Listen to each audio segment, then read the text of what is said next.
This is the Dog Savant Podcast with your host, Brett Endies.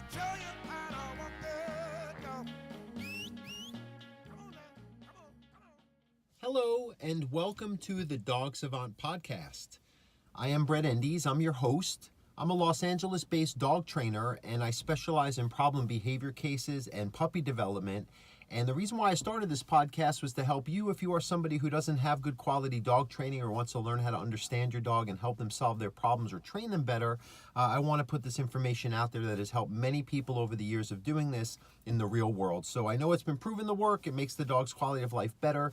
So don't think that the only information out there is the best that it's going to get. You know, there's a lot of good dog trainers out there, but nowadays there's a lot of poor information that isn't really addressing what's going on in the human-dog relationship, and that's what you're going to get here in the podcast. So, welcome to all you new listeners. If you've been listening, thank you for continuing to do so. Before we start the show, I always like to take care of the business at hand here. So please, if you haven't already, share, subscribe, rate, review. Do this on iTunes, YouTube, all my social media at The Dog Savant. My YouTube channel is youtube.com/dogtrainingla. My website, dogtrainingla.com. Support all of this. I don't need financial support. However, if you do, you can go on my Patreon page. But if not, I just want to know that this is helping you. Send in your questions. Let me know how this has affected you, or if some questions that come up as you're applying some of the information that I pass on to you. This is why I do it. It's what motivates me. It keeps me going at this. That's really why I want to help as many dogs and owners as possible. I have enough real world clients, and now I want to expand this. So thank you so much. All right. So with that said, let's talk about today's episode. This is admittedly the third time I've tried to record this. Last try, I got about 6 minutes in, and I went off on a tangent. It is a very touchy subject, both in general and for myself to talk about, because it has affected and intervened with me trying to get the job done for my clients here many a time over in the years I've been doing this.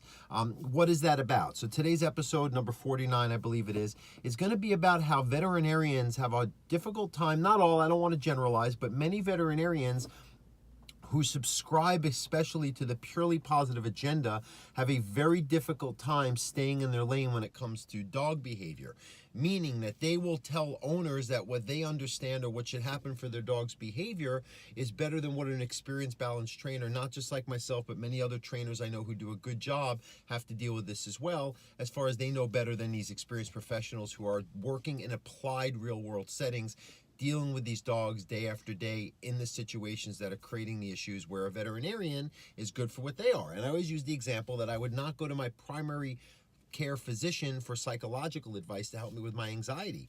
I go to a specialist for that, and that's what a good experienced dog trainer should be, is a specialist. And even within the dog training field, there are specialists people who do different areas. So there's obedience specialists, there's problem behavior specialists like me, there's the agility specialists, working dog, protection dog specialists, and these are all different little niche areas of this, but these are all at times very experienced professionals who have to say what they're saying based on what they know they're talking about, and then a veterinarian, because they have doctor before the name, starts speaking in a higher than thou way, both to the dog owners and to the professionals who are doing the behavior work. Okay, I hope that makes sense, because that's prefacing really, an experience that I just encountered. As well as I want to articulate what, why this is, because a lot of times you have doctors who are very good at what they do. They've exceeded, above the average, citizen as far as their schooling, their income potentials. They're doing great. They have an ability to be very confident in their understanding of what they're good at. But it sort of creates more of this higher than now, like I said before, way of approaching, because a lot of vets, I used to work for vets before I was a dog trainer when I was a young guy, and a lot of them are nice, but a lot of them have limitations of what they want to hear other than their ideas about things, especially some of the older ones, right? And I find that a lot of times they will tell you that the training or the tools you're using for training are not good for the dog, yet these are always the first ones who are going to recommend that your dog be put down and prescribed medications for life to deal with their behavior issues, or that the dog's never going to get fixed. And I hear that all the time, and then when I have real world experiences with these very same dogs, it's a complete different situation. The dogs are better. All these owners are saying the dogs are improved, not having the issues that these veterinarians relegated to them for life because of their misperception, because they're in their clinics and they're not out in the real world and they don't have the behavior experience. I think veterinarians go to vet school, and in 2 weeks of that whole time they spend understanding training and behavior as a concept, and it's usually just more of a conditioning element, not the whole relationship structure, aside from the conditioning. And even then they don't know how that conditioning applies in the real world. They don't understand what sensory processing is, or a lot of these dogs are just in a heightened state of alert and they're getting overstimulated and too active of a startle response to everyday life stimuli and social situations, and that's creating your reactivity, your aggressions, your anxiety, this over hypervigilance, when it's not really an appropriate transition for them to be in that state of mind or sensory processing, difficulty or struggle or state. I was talking about a state of mind for these dogs. Veterinarians don't talk about it. Say, oh, that pinch collar is no good. It's going to break their trachea, collapse their throat.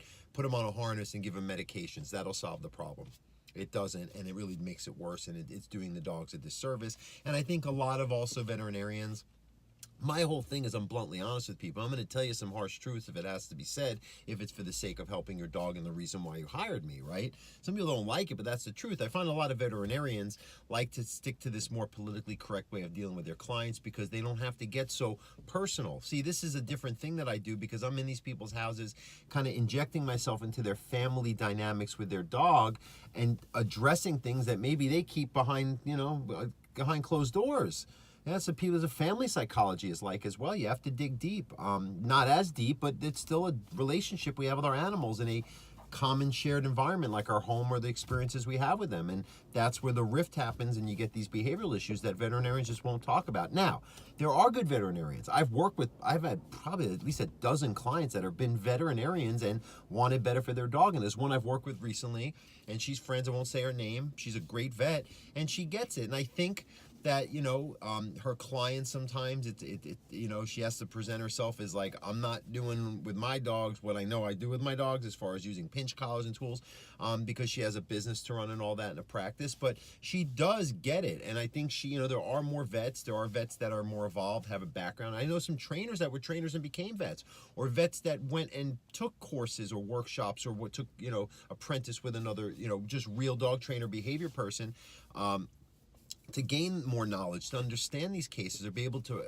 appropriately and responsibly refer out to a good, experienced, balanced trainer or someone who understands the dynamics of the human-dog relationship and how that approach to training, not just keeping it friendly and fuzzy and happy and positive all the time, and you're not abusing a dog for not doing that all the time. They see the merit in that.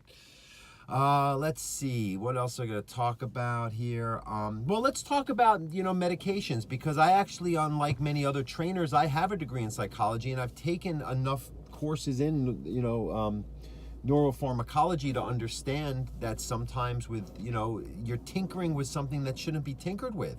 That's the neurochemistry in the brain has to have like a steady rate of, if you picture a brain, there's like this where the neurochemicals are stored and where they dump into. I'm giving a very oversimplified version, but you can learn more about this. And what happens is that when it doesn't dump steady enough or enough when needed or too fast, you get this action potential increase, which is the rate of synaptic activity, which is the nervous system is all electrical. Again, I'm getting kind of into it, but really what you have to do is slow down that rate of synaptic activity, and by things like a more balanced life, focus building, meditation, which for humans are too quick to be medicated at times when they should be learning how to have a more balanced life and addressing their inner anxieties to balance themselves, and then medication can be complementary, or in situations where it's a little bit more biological in its basis, then the neurochemistry can be tinkered with.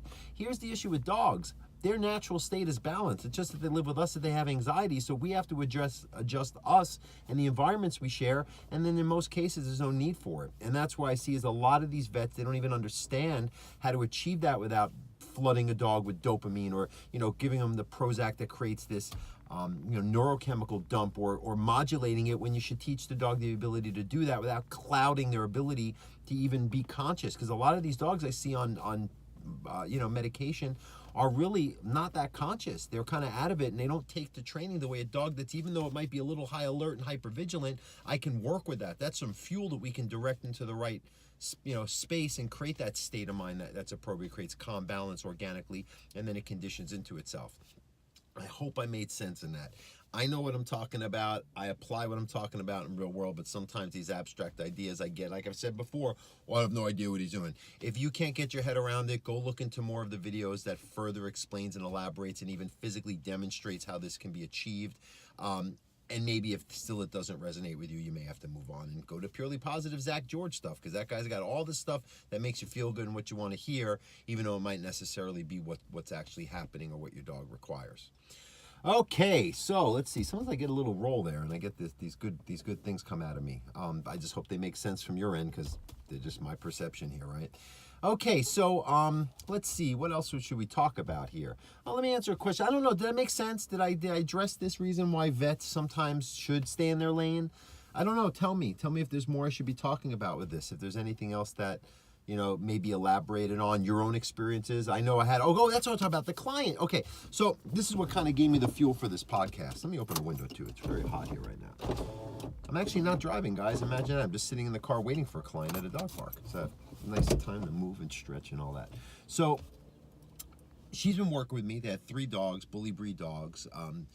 Right away, they started showing a great response to training, and I'm not fabricating it. They literally learned from being constantly on it, always waiting to follow their owners and cling and getting these anxieties based on that, and overreactions to guests at the house, to calm, staying in their place, focused, just more of an appropriate response to everyday life. And in general, they were calmer, happier, more relaxed. Now, in sync with the training, they started getting some digestive problems. Now, a lot of times when you start a training process, even though they're calmer and that creates a new normal state for the better long-term, ability for them to navigate life in a balanced, rational way, it still is stress. Like when I start doing something that's better for me long-term, I may not feel comfortable doing it initially. So that could have something to do with it. But what happens is that when they start seeing that, the vets are like, now stop the training altogether. Putting the pinch collars, creating the stress. I'm like, how in the long-term grand scheme of things is a dog being calmer, not literally acting like they're going to die when an invited guest comes into the house, or they pass a dog on a walk and the dog's calm, happy, and just going with the flow? How is that going to be something that is worse for a dog than letting them just do whatever they want, make their own independent decisions, which makes them miserable, overreactive, and literally see everyday life like it could be their potential demise? It just doesn't make sense. So my client agrees with me and sees it, but she did want to review with me that this is what the vet said. And, it's funny because sometimes you can't convince these vets. They just think the way they think. There's a lot of confirmation bias. They don't have enough experience to have tested these things, the tools, and understanding what's really going on in the training process and how you rehabilitate dogs with some severe issues. And then I have to now kind of qualify myself, explain, not with these clients, but in the past, I've had to say, hey, look, I know what I'm talking about. You should assume that if you found me and you hired me and my track record, that you looked into me and did all the homework to all my reviews and everything everyone says about me is pretty consistent in my ability to help dogs. You have to trust that I'm in this position in front of you to help you. What I'm saying is not, I don't make it up as I go. And even though your vet's saying something otherwise, like I'm explaining, they might not just have the experience to know what they're looking at, or their perception is kind of, skewed because they're only around dogs who do have sicknesses and illnesses, so they're quick to treat and look at what's causing it instead of seeing a process of something. Which, look, my brother's a psychotherapist, and he helps people, in a rehab situation come off of substance addiction. And do you think that this is pretty for the first month or so that he's working with them? Oh my God, they're kicking and screaming in a human realm. And this is, again, he has to stay consistent. He has to work it through because his experience understands the dynamics. Even when the other party has no clue what's happening to themselves or their family members are panicking, whatever it is, he has to stay through it. And he understands that when you get through the other side, it's all going to be fine. And that's what I have to do. But I also have to now deflect outsiders kind of meddling in business that they don't know. I would never tell a veterinarian how to do a cruciate ligament surgery, right? Or neuter a dog, or prescribe medications for bordetella, whatever, right? It's just, again, you stay in your lane. You're good at what you're good at. Now, even in the dog training world, there's a lot of trainers who think they're good at what they're good at, and they don't think straight. They're not experienced enough to be talking their thing. So I'm not saying it's just veterinarians. It could be in any realm. I mean, God, I have no doctors that are like flat-out human doctors that have been doing this for 30, 40 years, and their 21-year-old patient questions them because they heard something on an online message forum, or WebMD said otherwise, right? So this is the world we live in. Everyone thinks they know better, even though they haven't put in the work or the experience or educated themselves to be speaking with confidence. And the ones who do speak with confidence because they've done that are now getting poo-pooed or questioned. It's challenging.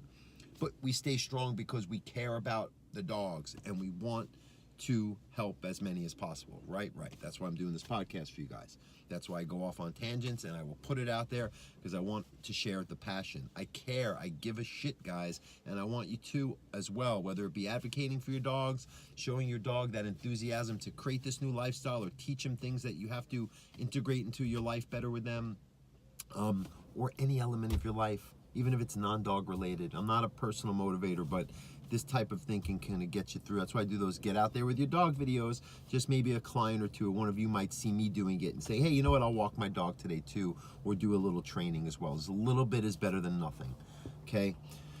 All right, guys, let's see. Do we have any questions? Let me see. I have my little notes here. All right, question. Let's do one potty training. Okay, perfect. This is a very common thing. So, I have a 6-month-old puppy, and I've been potty training my dog. I let him go out anytime they need to. I leave the doggy door unlocked when I'm not at work. How come my dog still pees when I'm not watching them if they're indoors for too long? And how come they still pee when they meet people and get excited? Okay, so really, you're not potty training your dog by taking them out frequently. Let me close the window here. Okay, all that's happening when you take your dog out and they go on, when you take them to the outdoor spot and it's too frequently, is they're learning to just condition to pee on cue instead of learning not only to do that, which is a part of the potty training process, but how to hold it in between those bathroom visits as they get older and their abilities increase and develop as their age, and and you work on this. It's like a muscle building. So, and that's where so many people are afraid of the crate or afraid of confinement or stretching their dog a couple extra hours to build that skill.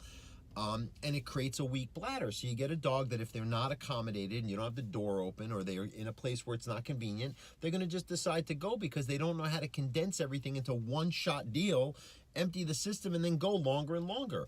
The other thing, and this comes back to why your dog is piddling when excited, because that bladder is not strong enough to hold it and stay conscious of that ability to stay inside and keep it there until they're actually able to relieve themselves. So you have to work on probably that, the potty training, building that ability to hold it longer and longer, about an hour for every month old, a little more overnight. And then when your dog's about 6-8 months, you can go a 6-8 hour workday and your dog should be okay.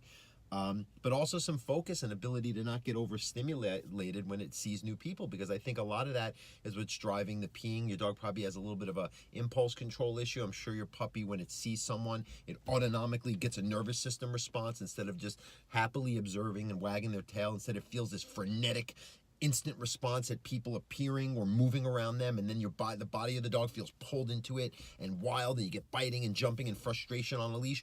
All coming from this, right? So you got to create some more order with your greetings and transitions, but also work on the potty training and sync. And even the potty trainings, your dog's going to be in a crate more, is going to create a little more order in the life. Place training that I talk about, where the dog is in one spot for a period of time, can help them learn to hold it better because they're like a crate in a small spot where they can learn to wait until they're outside to relieve themselves. And then they will just naturally see your house as like a place or crate and the clean, calm space if you keep it very refined to start and build it out as they are becoming more trustworthy and those abilities develop.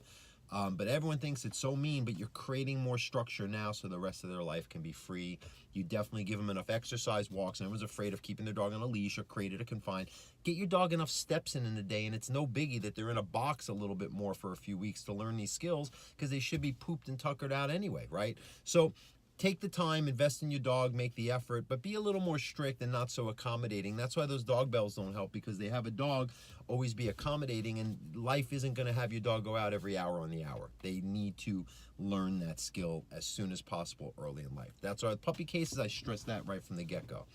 All right, cool. So we talked a little bit about this. We talked a little bit about why veterinarians are great at what they do. If you have a good vet, please don't, write them off, because they're probably good at everything but, giving behavior advice. And even then, some vets are really good at it because they've taken the time to understand the dynamics and done the work. So please, like I said at the beginning, don't think I'm generalizing, because that's how people tend to roll with this. Again, thank you. Please don't forget to share, rate, review, subscribe to the podcast on iTunes. Stay tuned every week. Usually Sunday, Mondays, we let out a new episode. And again, thanks again. Love your dog, lead your dog. Have a good day, everybody.